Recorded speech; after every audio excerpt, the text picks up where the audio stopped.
Whether aircraft debut quietly or with a lot of fanfare, one thing is for sure, they are the talk of the aviation community. We take a look back at the 5 coolest aircraft revealed in 2022. Now, most of them we got to fly, but the top one we just can't wait to get our hands on. All right, let's start the countdown. Coming in at number 5, the Tecnam P2012. AOPA Editor-at-Large Tom Horn gives us a look. Tecnam's new P2012 is the world's newest and most modern piston twin.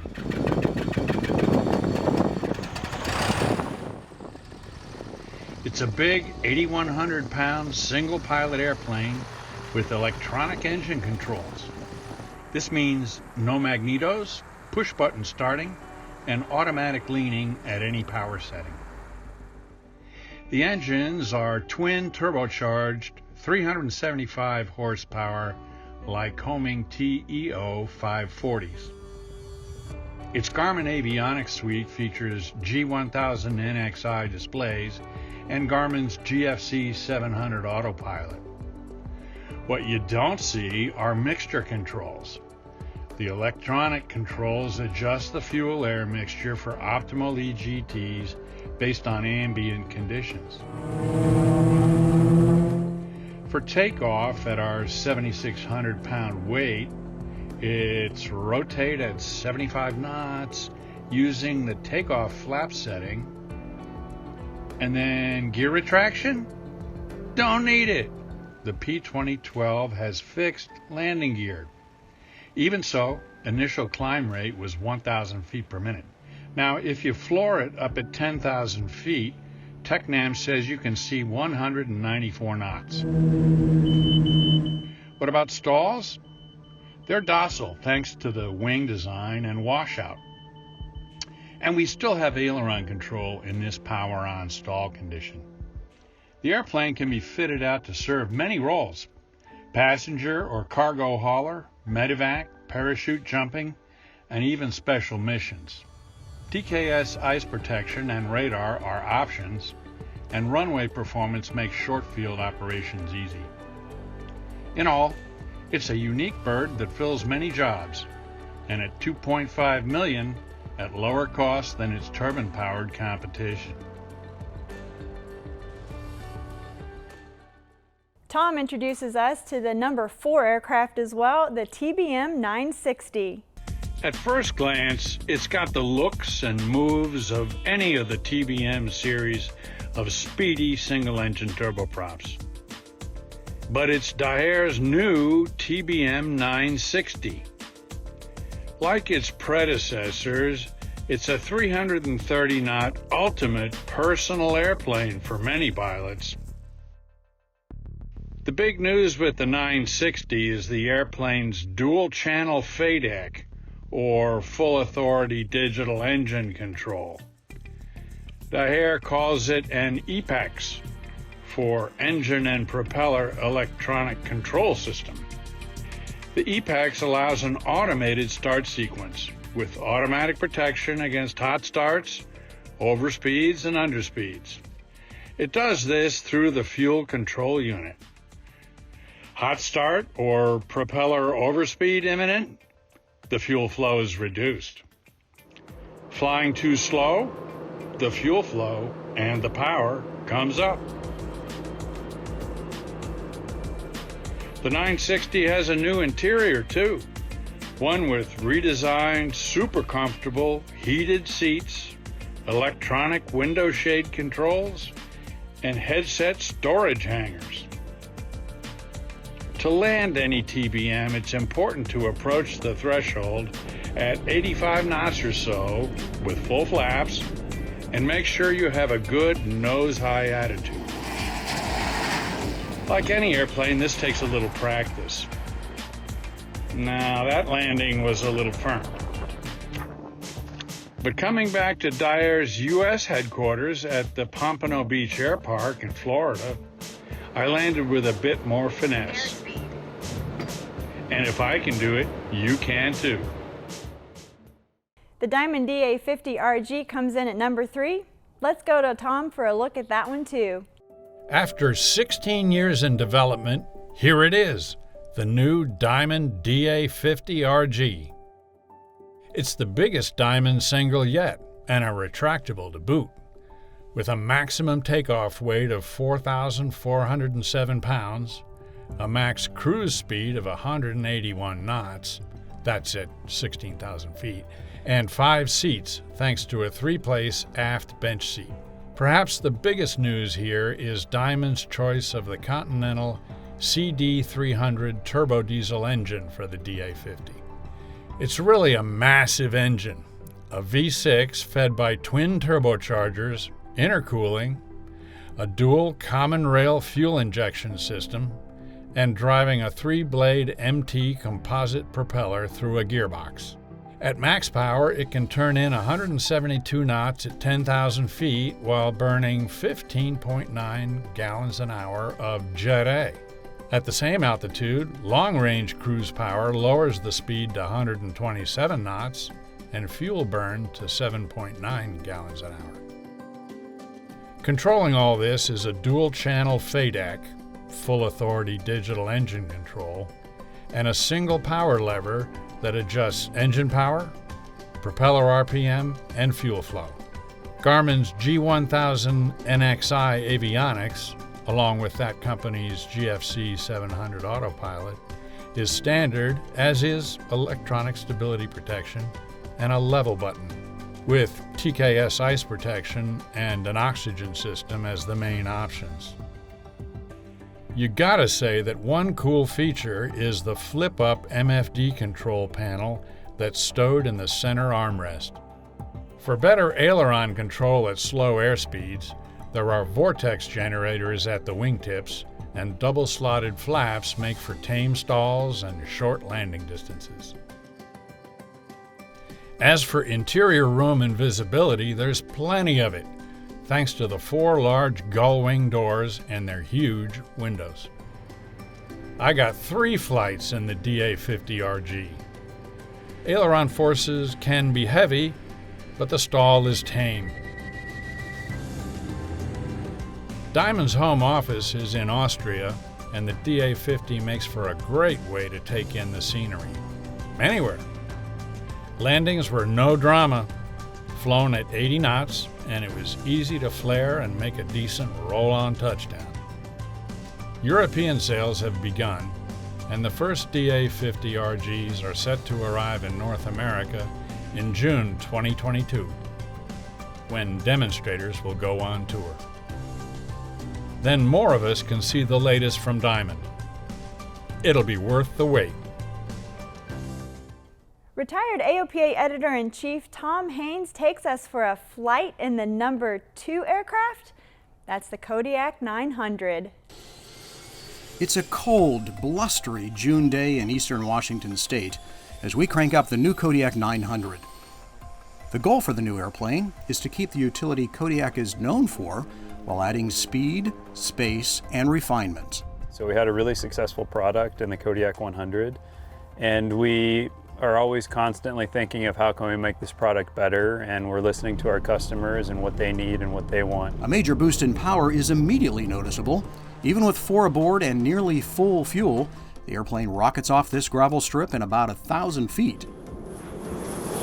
We are looking at a climb rate of about 1,800 feet per minute. It climbs like a homesick angel. It's pretty fun. And cruise speed at altitude is much faster than a Kodiak 100. What we're tracking towards is about 210 knots, true airspeed at about 12,500 feet. That's 35 knots faster. That speed is partially thanks to a more powerful variant of the Pratt & Whitney PT6, producing 900 shaft horsepower, 200 more than the original. Engineers also worked to clean up drag. So we added a few drag reduction pieces of equipment. So the most noticeable being the wheel fairings on all 3 wheels. We put in flap track fairings. And then the cargo pod on this new Kodiak is integrated into the airframe. So every airplane will have the cargo pod. We were able to make it basically an integral part of the airplane. And so the nose cone into the cargo pod all looks like it's supposed to be there. For as big as it is, the airplane is fairly light on the controls. Like the latest models of the Kodiak 100 Series 3, The 900 has the Garmin G1000 NXI cockpit and the GFC 700 autopilot. Meanwhile, behind the pilots, there are several changes to the larger interior. The new Kodiak is stretched more than 3 feet. Every seat has a new amenity panel with headset jacks. Every seat has USB ports, phone holders, cup holders. We have all new seats in the new Kodiak, and so the seats are really interesting because they can be turned fore or aft. The new Kodiak, you can actually do double club configuration like we have here. You can have all forward-facing seats. You don't have to have multiple seat types. The airplane will come with one seat type, which will really hit all markets. The 900 was designed to please pilot owners and commercial operators. To be able to carry 10 passengers, potentially even 12 in the future, and go 210 knots in an unpressurized airplane that can still take off and land in less than 1,500 feet.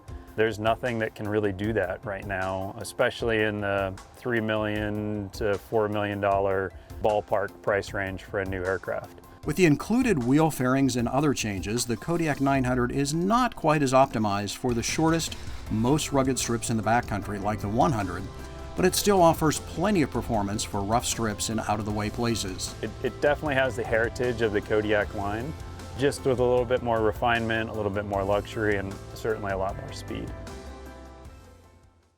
And finally, the most anticipated aircraft of the year, the Vans Aircraft RV-15. AOPA Editor-at-Large Dave Hirschman takes us on a walk around. You've seen photos, perhaps you've even seen online video of the RV-15, but now it's finally unveiled. The real airplane has flown here from Oregon, and it's here in person. So, on the nose of the airplane is a Hartzell 80-inch Trailblazer constant speed composite prop, and it's attached to, under the cowls, an IO390 EXP 119 engine from Lycoming. The best way I can describe that combination in terms of what I've seen and what we've talked about is this thing's a beast, right? It's a lot of pull and a lot of power for a relatively light airplane, and we're pretty excited about what we've seen and what we've learned so far in the initial flight. And as we continue to fly, I'm pretty confident it's going to continue to perform really, really well. So this looks like solid spring gear from the outside, but in reality it's not. But under here, on each side, are two oil nitrogen shocks, right, that are opposing each other, and which allow this gear to articulate in this sort of a manner, up and down, to absorb the shock, not only coming out, but also to dampen the return. So one of the things about spring gear, right, is that you get the return is what can really kind of get you. So this helps to solve that kind of problem. One of the cool things about doing that is that where normally, if you're going out in the backcountry, you might use really big tires to dampen some of that stuff. You have that built into the airplane. It's not under the airplane, it's inside where it's not a drag problem. But that allows you then to use a smaller tire, maybe not this small, if you're going out in the backcountry, but a 26 or something along those size, and be able to get a little more of the effect that you get from an even larger, even softer tire. A nifty latch mechanism that allows it to just open. It's really kind of similar to the way a car door would work. And you can see how big the opening is. The beauty of it is, thank you, Rob, the beauty of it is that pretty much the size of the door opening is also the size of the window. So sitting in here and looking out is, the visibility is amazing. But the door latch mechanism, right, allows you to basically take it, push the door shut, and there it is. So that's the mechanism that's used. No slamming involved. No, hopefully no slamming involved, yeah. Show us the panel. So the panel here is pretty standard RV. In this case, it's an advanced flight system Dynon product. You can see that the panel got a couple different colors on the panel. It's gone through some configuration changes as we've tested and as we've moved things around, and that's really what this airplane is all about. It's about making changes and adjusting, trying new things, figuring out the ergonomics, figuring out the fit, the flyability of the airplane. That's what we're doing here. That is a humongous flap handle. It is. It's a big flap handle and gives you a lot of leverage, and it's manual flaps, right? And so. And if you think the flap handle is humongous, wait till you see the flaps.